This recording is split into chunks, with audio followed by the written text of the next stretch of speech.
Hoi allemaal, mijn naam is Paula en leuk dat je kijkt naar Boeien. Vandaag ben ik weer in het Limburgs Museum en eigenlijk voor de allerlaatste keer. Ik ben hier even vandaag om afscheid te nemen van al deze prachtige spulletjes. Want volgende week is dus de laatste aflevering en vandaag is de laatste keer dat we hier in het museum zullen zijn met Boeien. We hebben al van alles gezien en gedaan het afgelopen seizoen. We hebben gezien hoe opgravingen worden gedaan, we hebben gezien hoe tentoonstellingen worden gemaakt. Maar waar ik ook nog wel benieuwd naar was, is wat er eigenlijk gebeurt met objecten die bij zo'n opgraving uit de grond komen. En dus niet meteen in een museum worden geplaatst. En al die objecten gaan dus naar het Provinciaal Depot voor Bodemvondsten. Nou, dat depot dat was eerst in Maastricht. Maar omdat we door de jaren heen zoveel verzameld hebben, is dat een beetje uit zijn jasje gegroeid en is dat nu verhuisd naar Heerlen. En ik mag jullie dus meenemen naar Heerlen vandaag om alvast een kleine sneak preview te krijgen in een nieuwe Provinciale Depot voor Bodemvondsten. Dus wij gaan de auto in, op naar Heerlen en ik ga jullie eerst nog even een klein beetje rondkijken.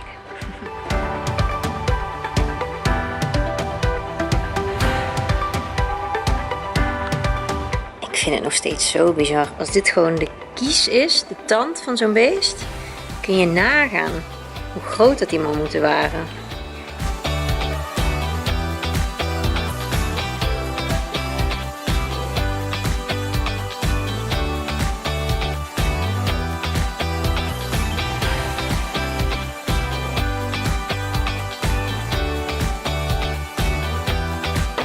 Weer terug de realiteit in en op naar Heerlen.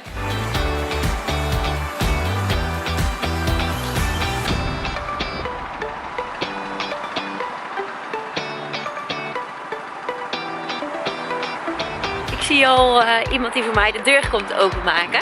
En we mogen hier naar binnen, dus ik ben heel erg benieuwd. Hallo! Nou, we staan nu dus bij het depot op de eerste en tweede verdieping. Beneden zit ook nog Restaura, waar dus de restauraties worden gedaan. Dus misschien ook zo wel even leuk om te kijken. Maar hier staan we dus voor het archief. En hier een hele lange gang met allemaal deuren. En in iedere kamer is dus een ander klimaat.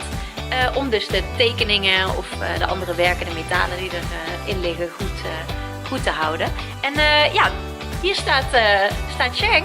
En die gaan wij vandaag even rondleiden hier in het depot. Leuk. Ja, we mogen nog langer denk ik, maar deze Flink. Hier zitten er wat grotere objecten, zoals zwaarden zitten hier tussen en speren. Oh wauw. Dus het is echt, je moet heel wel secuur alles bijhouden en nummertjes. Ja. En, Ja, want je ziet op alles staat een inventarisnummer en een doosnummer. Ja. Dus dat we het altijd kunnen terugvinden. Ja. En Cheng, wat is nou precies de functie van hier dit depot? Als provincie moeten wij gewoon eigenlijk alles van de opgave moeten wij bewaren. Aha. Dus opslaan. En dat is eigenlijk de bedoeling. Hier hebben we allemaal de kleine spullen. Dan gaan de deurtjes weer. Ja, hier zitten dus allerlei kleine spulletjes in, munten, spelden, noem het maar op. Ja. Riembeslag zit hier allemaal tussen. Ook af en toe wat glasstof ertussen. Ja. Halen. En je ziet het hier al staan inderdaad. Ja. Brunsum, Venlo, de Maasboulevard, die kennen we. Hier in Maastricht aan het Vrijthof. En jongens, dit is de quarantaineruimte. Alles wat dus binnenkomt hier in het depot, dat moet eerst hier staan, toch Cheng? Ja, zeker. Ja. Dat er dus inderdaad wel eens beestjes tussen kunnen zitten, ongedierte in vondsten. En je wilt natuurlijk niet dat dat door het hele depot gaat. Of houtworm bijvoorbeeld. Je wil wel dat de dingen zo lang mogelijk mooi blijven. Dus dan wordt het hier even opgeslagen. Maar wat voor spullen liggen hier nu precies? Zijn dit dan de dingetjes die niet bijvoorbeeld bij de musea geplaatst kunnen worden? Of dingen die nieuw binnen zijn? Of hoe wordt dat onderscheid gemaakt? Hier zitten heel veel scherven tussen, dus die je niet kunt plaatsen. Maar er zitten ook objecten wel bij die je wel kunt plaatsen. Of die nog wachten op restauratie. Dus kruidje die lokaal liggen, maar die nog eerst gerestaureerd moeten worden. Ja. Die vind je hier al.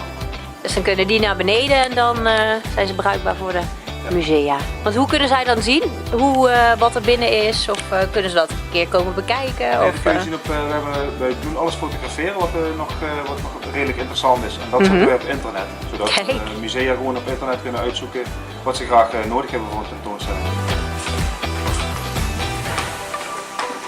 En hier staan we in het grote depot. Er staan inderdaad de grotere stukken die Dus niet in de rekken passen in het reguliere depot. En hier ook weer de Maasboulevard. Het zijn echt wel... en deze uit Roermond. Dus dit is dus het gedeelte van restauren, de restauratieruimte.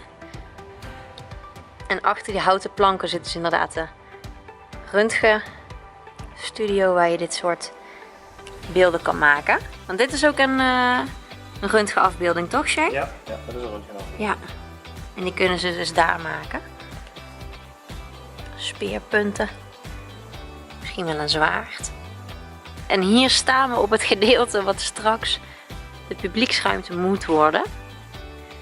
Ik heb al wat plannen gehoord en het wordt echt heel erg gaaf. En hier ga je dus naar beneden. En des te meer je beneden naar de verdiepingen loopt, hoe meer je terug in de tijd gaat. We gaan er even een live unboxing doen, jongens. Dus even kijken wat er allemaal in zit. Romeins aardewerk. Kijk. En zo krijgen jullie dit gewoon dus eigenlijk opgestuurd. Dit wordt dan gewoon zo uit de grond getoverd. Dat mag je het wel noemen. Ik mag de kou weer gaan trotseren, maar hier wordt dus de archeologische hotspot van Zuid-Limburg eigenlijk. Want als je goed kijkt, hier achter mij, daar, die kennen we, dat is het Thermenmuseum, daar zijn we al eens geweest. Dit is / wordt dus Provinciaal Depot voor bodemvondsten. De buitenkant wordt nog helemaal aangepakt dat het mooi wordt. En ook hier op het plein gaan ze dus opgravingen doen. Want hier heeft zoveel Romeins leven gezeten, 2000 jaar geleden. En dat wordt ook heel fijn met deze paal hier aangeduid.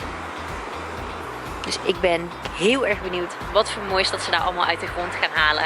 En dat komt dus waarschijnlijk hier in het depot te liggen. En hopelijk ook in de provinciale musea hier in Limburg. Dus ook misschien wel binnenkort te zien bij het Limburgs Museum. Dat zou leuk zijn. Nou, ik ga de vlog voor deze week afsluiten. Kijk volgende week ook zeker naar de allerlaatste aflevering van Boeien. Doe ik even een duimpje omhoog als je het een leuke video vond. En vergeet dus niet te abonneren als je die laatste aflevering niet wil missen. En dan zie ik jullie volgende keer heel graag weer terug bij de allerlaatste Boeien. Doei!